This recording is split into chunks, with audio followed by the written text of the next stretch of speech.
Oh my gosh.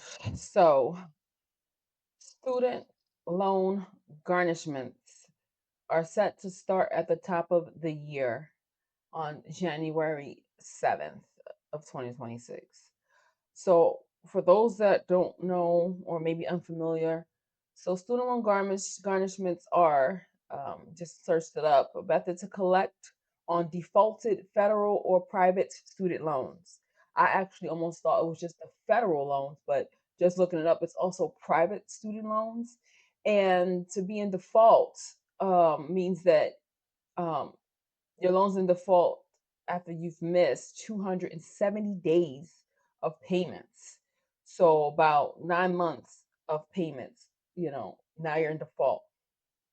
So these loans were not being garnished. They were, people had like a window.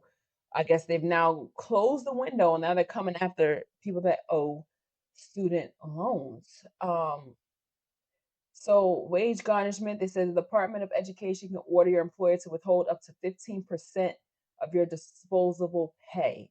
You must be left with at least 30 times the federal minimum wage per week. So $217.50 per week based on a $7.25 an hour minimum. That's crazy because $217.50 a week is in today's world, no money. Maybe 50 years ago, that was good money. So they must leave you at least with a couple $100 per week. Yeah, that's barely enough for groceries. I mean, and if this is student loans, a lot of these people may have families already and children. So that is a very, very tight window. Hopefully, people are making more than $7.25 an hour. But even so, you know, taking 15% of your disposable pay, which means it must be coming after taxes, that's a lot.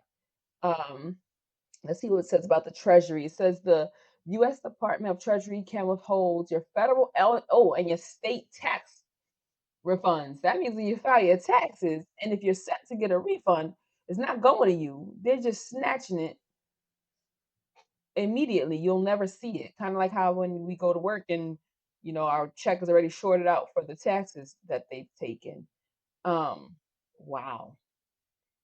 So this year's 2026 tax filings could be in jeopardy for a lot of folks that are in default. Refunds that people might be counting on, maybe getting back $500 or $1,000, maybe $2,000. Maybe they have several kids and they might qualify for a bit more, and they're in default. They could lose that that refund. Wow. All right. Notice and hearing rights. Before garnishment begins, you're going to receive a 30-day notice of intent to garnish your wages.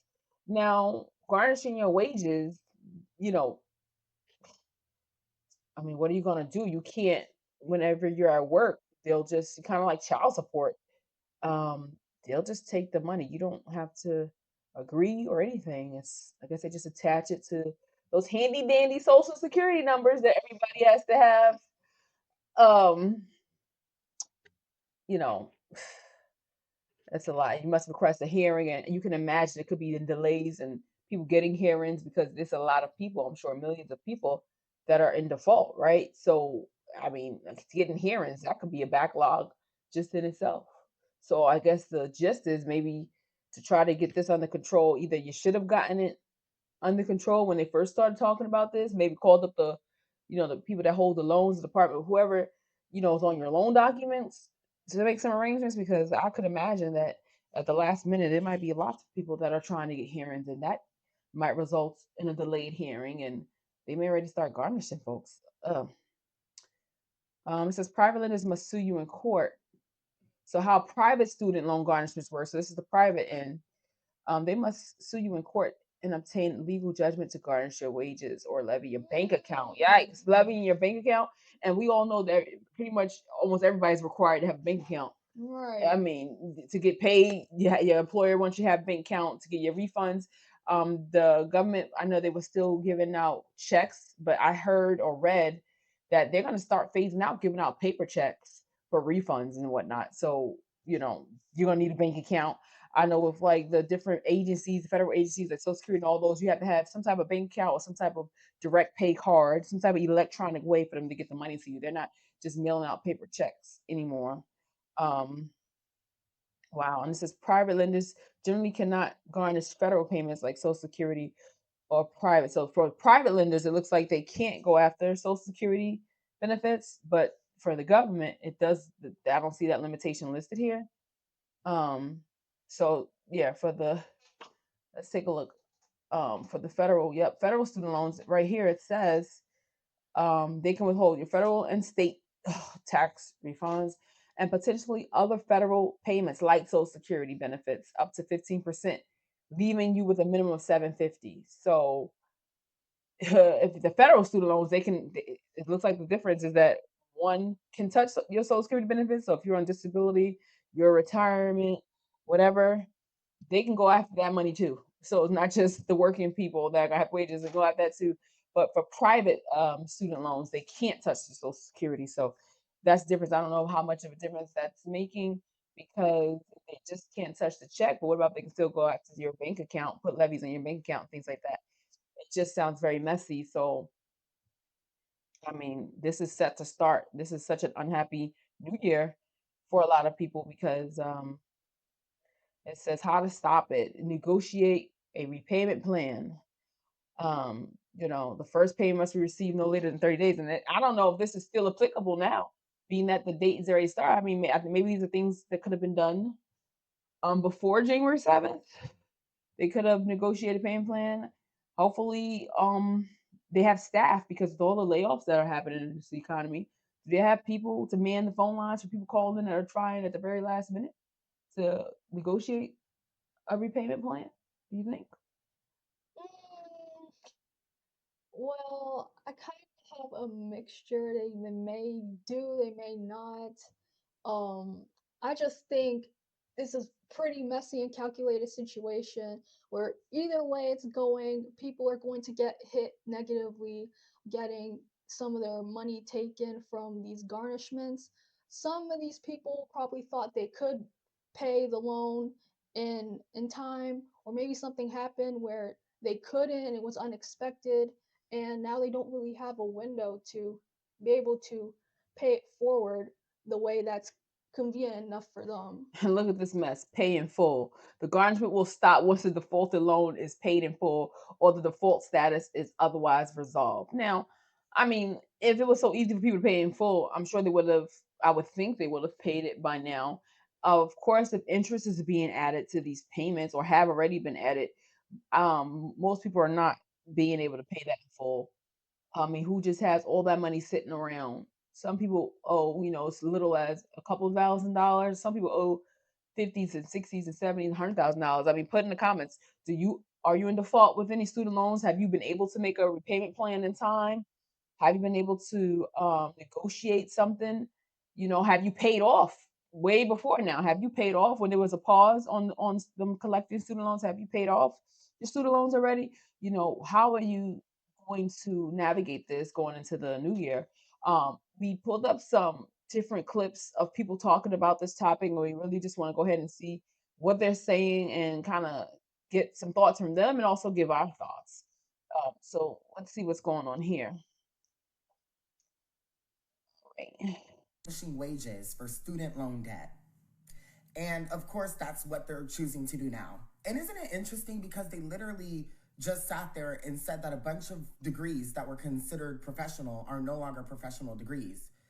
And then after that, I do remember that one of those degrees were Yeah. nursing degrees. Nursing is no longer considered a professional degree. Also, nursing used to only require a 2-year degree, which you could get in a community college or an allied services kind of school. Just 2 years, and you could become a nurse, entry level nurse. Now they had changed it some years back that they need now a 4-year degree. And now I'm seeing some nurses saying they have to go and have a master's degree, and nurses are not, yes, you have certain types of nurses, traveling nurses, but why would a nurse put themselves in all that debt? They're not even being paid well enough. Why? And I guess the simple question I'm saying is why do you think they went from 2 years required for a nurse So 4-year requirement for a nurse, and now some folks are saying they need a master's degree for a nurse to be a nurse. We're not talking about a physician's assistant. We're not talking about a nurse practitioner. We're talking about a registered nurse.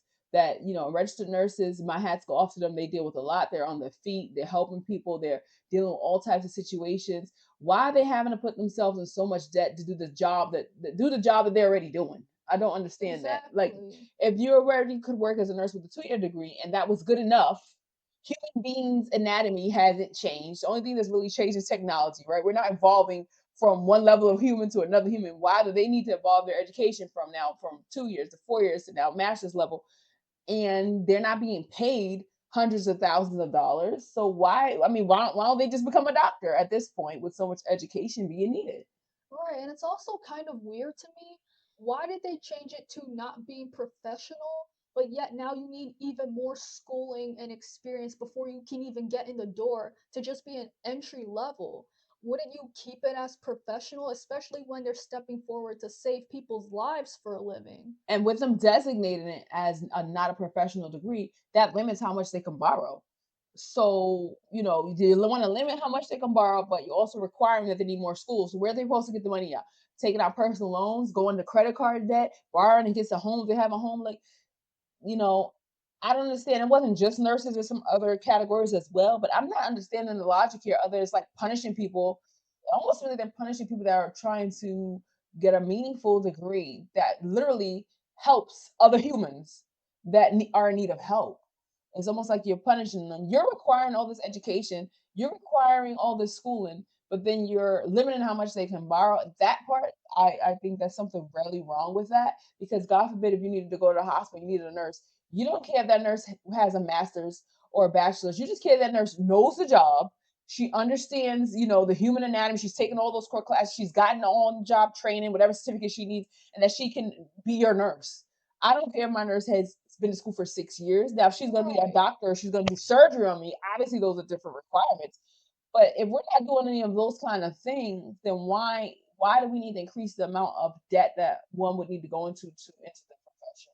It just sounds like it would discourage people from joining the profession because you're already doing this garnishment for the loans. Like, it just doesn't seem like our healthcare system needs this level of challenge right now. Healthcare is already in such bad shape. So many budgets are getting cut. So many hospitals and facilities are closing. So many people are sick and need this help. And I think less people are going to go into these fields that are not professional and get themselves in debt when they're compensated is with what? It's just to get garnished. I mean, yeah. Let's continue. Now they're going to be garnishing people's wages because of student loan debt. Like, first of all, garnishing wages in this economy, with the way the world currently looks, is actually insane. Like, as if people already aren't having to figure out a situation in order to just be able to afford to live right now. You know what I mean? And then on top of that, to start garnishing wages, as if the government isn't already taking a bunch of money and then doing whatever they want with it and not actually putting it back into our own country. Like, they literally send the money off to other places. He makes a That is good insane point. to me. Yeah. Because I see all the time on the news that we've sent X billions of dollars to this nation, X billions of dollars to that nation, billions and billions of taxpayer dollars just in a snap of a finger sent somewhere else. But we are taxed to the hilt, right? You're taxed on the money when you earn it. You're taxed on the store when you spend it. You're taxed at the end of the year to pay your taxes. You're taxed on the property taxes. I mean, you're taxed on the state taxes. You're taxed. I mean, you're taxed a lot. Um, but somehow we don't get, what is that, like a refund on all this stuff. It kind of seems like the money just gets legs and goes somewhere else. And I do think there's a lot of people hurting that could use that money, some of the money that they're losing in taxes, because you have people that lose over $1,000 in taxes every time they get paid, and even more. Don't you think with the cost of living being so high, people maybe could be taxed a little less so that they can try to Right. keep some more of the money that they're working for? It seems like the government has every plot in place to prevent you from earning your money, but then they punish you for not having the money. But technically, you already have the money because you never even had a chance to have it for yourself. Right, it was taken before you even got to it. So it's just, I would say, isn't that suspicious? Isn't that strange? Let's see what else he has to say here. That is insane. And especially just during this time that we're currently in, for them to be like, oh, well, we're now going to start garnishing wages because of student loan debt. That's very calculated and very intentional. And it's actually disgusting because what do you mean? People already are having an issue just with basic living at this point because everything costs so much money. And then on top of that, now they're going to start garnishing wages because of student loan debt. I mean, if people said that they were going to pay the loans back, why don't you just let them pay them back eventually? And on top of that, I don't believe that there should even be student loan debt. Someone needs to hack that system and clear out all the debt completely and literally make it so it can never be like traced back. And it can never be brought back. Like there's no save of the numbers of how much money everyone owes. Oh, okay, hold on. I have Like, to stop him there. If we're gonna do that for student loans, we have to do it for all debts. It can't just be for student loan debts. Yeah. No, then if by his logic, then anytime you owe something and you agree to pay it, whether it's credit card, you use your credit card and you know when you sign the back of that credit card and you apply for it, or you charge on that card, the credit card company is expecting to receive that payment back. If you sign up for a loan, a personal loan, a home loan, a mortgage, and you sign for it, they're expecting you to make those payments to pay it back. When you go into the store and you purchase something, they're expecting you to pay for it before you walk out the store. So I mean, he made some other good points, but I don't know if we're gonna go that route, then we have to wipe away all debt, right? Because some people don't have student loan debt, but they may have lots of other debt that they owe, and they're being forced to pay it back. They're having liens placed on their home. They're having their wages garnished. So I don't know if we can go down that rabbit hole there because then you'd have to wipe everybody's loans that they agreed to pay back. I would think. What do you think? Yeah, I think that's fair. Wouldn't make sense to just pick out one, but the others aren't focused on, which maybe he might feel that way, who knows? But simply because this is a topic on a specific thing, we wouldn't really know that. Okay, let's jump on to the next person. See what they're talking about.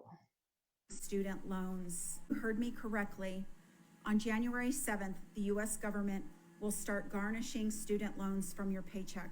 So I want to give you more information. There are 5 million people who are delinquent right now. 5 million, that that's they a lot. can garnish is 15%. However, that is after all of your taxes. The garnishment on your student loan will not be off of your gross income. They will take out your taxes and take 15% of that. You are in default. You should expect that to happen starting on January 7th. So basically, after the tax man has taken what they have calculated they are to take, the state, the federal, whatever taxes, the Social Security taxes, the Medicare taxes, all these taxes, they've taken that. Then it's okay, what do you have left? Okay, we can take up to 15% of that.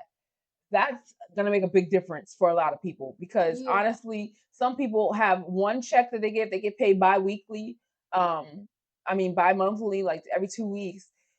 They may have budgeted, okay, their rent, maybe that one check that's for those 2 weeks might just be covering rent and barely. And then the next check may be covering their car payment, maybe covering their food for their family, maybe covering their light bills. So now that they're having 15% of that taken as well, that's gonna be a big change and adjustment for finances. And if they don't have a cushion, that's gonna hurt because that's the take home pay that they're also dipping into. So you're getting dipped into automatically from the other taxes. And then they say, well, you have this left, we're gonna take 15% of that. That's a big change. That's a big change because you're used to them taking out whatever they're gonna take out, those automatic taxes. But with this defaulting stuff, they're taking out additional 15%. Can people budget and prepare for that? I don't know. Let's see what else she has to say. This comes at the worst time when unemployment is at record numbers. Exactly. In addition, long-term unemployment is at 25%. So as of that average of 4.6%, almost 1 in 4 people have been unemployed for 20 weeks or longer. Please do a written budget today. Try to plan out your expenses. Maybe do some grocery budgeting, She's meal right. planning. I think if you're gonna be unfortunately under that garnishment, you're gonna have to budget. You have to do hard numbers and stick to them. If you don't have any other disposable incomes, she makes a very good point. You're gonna have to hard budget because they're hitting it. They're hitting that money, and the money's just not gonna be there. Your savings, whatever you might have tried to save, you were trying to save something, all that's out the window, because they're hitting that. So you definitely gonna have to budget. I mean, and strictly budget. It's going to be a lot of things that you probably were trying to do that you might not be able to do because the numbers don't lie. And we can't just pull money out of the thin air, even though they kind of printed out of the thin air, right? They're printed out of the thin air, but we can't pull it out of the thin air. So I think she makes a good point about having a budget to try and prepare for this. I just think this is going to push a lot of people into a really a worse spot than they're probably already in, because inflation for the average person, I'm not talking about folks that have lots of money, of course, it's not affecting them. They don't feel it. You could raise the price of eggs up to $50. The rich person doesn't know, they don't even shop for their own eggs. So, Right. it's no difference to them. I've seen videos where they're eating, caviar and all these kind of things. We're not talking about rich folks. We're talking about the everyday, working, struggling for, and again, some might be unemployed, as she mentioned. The unemployment rate is really high. Jobs are very hard to come by. AI and these entry level jobs. Some of these folks are still in school, so hopefully they're not affected because they're still actively in school. But the ones that are no longer in school that have been expected to pay, they might not have a job to pay. So they're automatically gonna have other things garnished. So if they're not working, so you can't take from the check, then as we read initially at the start of this, they'll go after their tax refunds. They can get bank accounts levied. I mean, if they're on disability, Social Security, all those kind of, they can have that taken. So that's a lot to consider. But I think she does give good advice about trying to financially budget. Yeah, she does make a good point there. The sad part though is that eventually it'll just keep going higher and higher, and people will be in a very dark place, especially people with families or with disabilities. They might not be able to budget as Yeah, like effectively. how much can you budget away? We're budgeting for inflation, right? We're budgeting for the cost of living. We're budgeting for rent increases. We're budgeting for mortgage and property taxes increases. People are budgeting, budgeting, budgeting. How much can you ask persons to budget at this point? And this, no, I'm not saying that people are not responsible to pay what they owe. You are responsible to pay what you owe. But, at the same token, what about the interest? Are they waiving some of the interest? Are they buying down some of the interest points? Is there anything going to be, kind of offered to help make the payments more realistic? Or is it just like, oh, time's up, that's it, we're here to collect? Let's go ahead and see what this next person is talking about. I just want to address all you Trump supporters. How do you all feel now that he's about to start garnishing wages from student loans? Oh, we're absolutely fine with it. Let me tell you my story. I supported my ex-husband through 9 years of graduate school. That was an investment risk that I was willing to take, and it got me absolutely Side note, nothing. why is A she lot of talking times with her people think eyebrows? Is that the video, or is she talking with her eyebrows? Well, she's moving her eyebrows a lot. They seem to be moving with the words that she's saying. I didn't see that in the other video, so I'm not quite sure. But um, she was down for the ride because she said she supported her husband through 9 years of grad school. So she said, but I also see you saying they got a divorce, so bad investment. Divorced women walk out with so much stuff. I didn't. We were fresh out of school and we literally had nothing. I walked out with a car that was 9 years old. Cheap furniture, no savings, no cash, attorney's fees, and I had to get a job. If I wanted to stay in my home, I had to pay him out $30,000 to keep it. I had to find a way to refinance it in my name, and I did. And it was hard, and I didn't have anybody bail me out. And I'm not a victim. Choices have consequences. Those were choices that I was willing to make. And you make sacrifices. I've gone without a lot throughout the years. I chose to have a mortgage and I pay it every month. I chose to have car payments and I pay them. Okay, I see what she's saying. She's saying choice and consequence. I see that's what she's saying. I mean, she's saying choice, consequences. She chose to do something, so she chose a consequence. Okay, and she's paying her bills. Okay. Every month. If you choose to start a business, you pay for those expenses every month. If you go to Yes. school, you pay for that education. You are not a victim because you took out too many loans than you can afford. You are not a victim because you chose a degree that's not going to pay for itself. If I don't pay my mortgage, they're going to take my house. They can't take your stupid education. So they can garnish your wages because your debt is not anyone else's responsibility. Oh. American entitlement is Sheesh. exhausting. I just Okay. want to. Okay. All right. Um, So someone seems to have a different standpoint on this. I mean, she's basically hard on, you're responsible. I don't think anybody's disputing that you're responsible for what you take out. Um, and then she made a point about you chose a degree that doesn't pay. I think at this point, we're not talking about degrees that people know may not have any job marketability. I think now people with degrees that can't even get a freaking basic job at McDonald's, even if they have good degrees. Right. There's people in healthcare fields being let go and fired. There's people in the engineering field talking about there's no work. So I don't think it's about the people just did degrees. Everybody just, I don't think, yes, there's certainly going to be a category for everybody, but I don't think the bulk of this is just, degrees that people took that had no potential to earn money. I think, I mean, think about the college process. A lot of people that do go to school for certain degrees do not end up in a field with those degrees. And I think that's part of the scam of college because you're offering this degree and every semester or every 2 semesters, however often they do graduation ceremonies, thousands and thousands, maybe millions of people around the country are graduating with those degrees. There's not millions of jobs for those people. Even if Mm. every person that wanted to work right now, every person that hasn't been working, every person that's lost their job, if they all said, you know what, I'm tired of this. I just want to go to work full time and earn. There's not enough jobs for that because the businesses are shedding jobs. They're laying off people. So this is not about. I don't think. I think it goes beyond the fact that the degree they chose. There's just not jobs growth happening. The job growth is not there. Yeah, either way, you can't really make any money with the degree you got.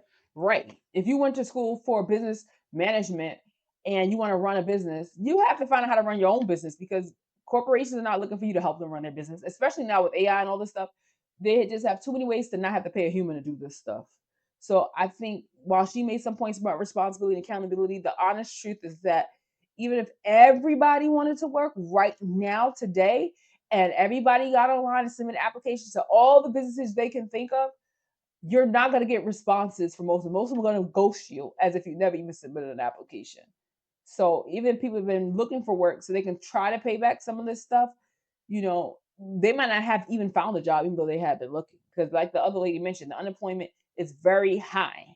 And yes, you have the freeloaders, some freeloaders that they don't care to work, but you also have a lot of people that do want to work, they do want to earn money, they do want to be productive, and they're applying for hundreds and thousands of applications and they're not hearing anything back. Some of those people I'm sure are people that have loans, have debt, have homes, they have bills that they need to pay, and that's why they're looking for work. And guess what? They're not getting hired. So there's limitations to some of those points that she made. It's not just a blanket one size fit all there. Right. And what do you say to the people who have had a good paying job and then they got laid off like most other people did, and then now they're not getting that money anymore to pay back that loan? What are you going to say to that person? I agree. I agree. So I think the accountability, nobody's gonna argue with accountability, but let's not pretend that everything's just there because Yeah. it's not. Just change and tax time could hurt. If you're one of the millions of people in default starting January 7th, the federal government is going to start garnishing wages. As of right now, they're starting with 1,000 people, and notices have already gone out. So if you have student loans and you're in default, make sure you're looking at your inbox. So if you don't know if you're in default, start looking at your account and see when was the last time you paid. Because the You federal should know if you government paid. defines You default. you would know if you paid. Yeah, When you you should. pay a bill, you get a type of email, you get some type of notification that they received your payment. So you would know if you paid in 9 months. You would know if you paid within the last 9 months. I mean, that's something you should know because it's an outstanding debt. No different than when your credit card bill statement is due. You should kind of know when dates are due so that you can at least, if you don't have all the money, make those minimum payments. Because everything has a due date, right? Because they got us on this calendar that just keeps going and going and going, and they keep up with their dates. So, yes, just know when bills are due. That's 270 days or 9 months. How much can the federal government take from you? Well, under the Higher Education Act, the federal government can garnish up to 15% of your wage after taxes. And they'll continue to garnish your wage until you're caught up on your payments and you're out of default or the loan is paid off. So many people come this tax season are not going to be getting those tax returns that you normally count on. Start planning accordingly. Start trying to catch up on your payments or sign up for a payment plan immediately if you can. So basically, what he's saying is that, is there a certain amount, and we can do further research, is a certain amount that's in default, or is it the whole loan? Because he did mention, that once you're caught up on your payments, so I guess you have to probably pay some bulk payments, some chunk payments, some big, multiple payments at once to kind of get you out of the defaulted amount. And I'm sure everybody has probably an amount that's different, that's considered in default for depending on how long they didn't pay. Some people might not pay for 9 months. Some people, so they have 9 months worth of payments that they're in default. Some people might not paid for longer than that. So I guess each person's gonna have a different experience on what they owe. But I just think that this is gonna be tough. Let us know. Were you able to make a payment plan in time before all this stuff kicks in? Um, Do you regret taking out loans to go to school? Right. Do you even think this was worth it? Like, did you take out loans to go to school? And we're not talking about for a degree that would never be usable. We're talking about for all types of degrees. Were you able to find work in that field, consistent work, and able to pay back your loans? Or did you end up just working some other job? It might be a great job, might be a decent job, but not the job you even went to school for to get the degree. And you're still having to pay back these loans pretty much with a negative net worth if you're in debt with it. Do you think that college admissions are gonna start declining if they haven't already? Because now other people, this new generation that's, getting college ready age, these 17, 18, 19-year-olds, they're gonna see the news and see all this stuff about, hey, we're going after your wages, they're gonna look at that and be like, huh, yeah, I don't want this. So with mom and dad or friends and family, or there's not enough Pell grants or scholarships for me, I'm not going to college. I don't care that the we need more nurses, we need more doctors, we need more lawyers. Let AI figure it out. I'm not gonna be carrying, all this loan debt on my back. Do you think college admissions are going to start going down because young people and even middle-aged people that were thinking about going back to school are going to change their minds because they don't want this level of enforcement now, and they don't even want to take the risk because the economy is so unstable. Let us know what you think because do you have a plan for this? Were you hoping that the prior president would have got these loans wiped out? That was a big thing that was going on. It was supposed to be student loan forgiveness. I heard some people saying they got their loans forgiven, but it don't seem like it was widespread across all the borrowees because obviously it wasn't because they can't go after you if everybody was forgiven. So, what do you think about that? Um, Let us know. We'd love to hear more of this discussion. This will be an ongoing discussion as people start reporting, what that difference was in their net income once they got hit with now these additional expenses, which they haven't been hit with. I just think this is a complex situation. Yeah, like some people mentioned, you have to pay back what you borrow, but as other people also mentioned, yeah, with that, but what about the interest? Like, do we have to, you know, it's just sad because I think my opinion is that a lot of people are not gonna go and get these degrees because there is no guarantee of any type of job. Everybody can't be Right. a doctor. Everybody can't spend 10 years in school. Everybody can't afford to take out loans to and worry about paying them back to become said doctor. So, even the nurses are being laid off. And everybody say go to the trades, go to the trades. There's not enough trade jobs for everybody, for every young person that wants to go on a trade. So it's, and then people say, well, don't make excuses. It's not excuses. Economy is economy. The jobs are shedding. So, as I mentioned earlier, if everybody changed their mind right now and said they were going to be workers, they weren't going to be on any type of anything, they're all going to work. There's not enough jobs for all those people. Yeah, at the end of the day, no matter how much discipline or willpower somebody has, if they don't have the resources, their ability is going to be very numbered regardless. Yeah. And I think that, some people might have been paying and then maybe they lost a job, like you mentioned, and they weren't able to pay. So now they're in default. So now I don't know. This is going to be an ongoing kind of thing, especially as these garnishments start to take place. Let us know what you're experiencing, what your plan is, what you think the future looks like for these colleges. These colleges make a lot of money off of tuition and people enrolling.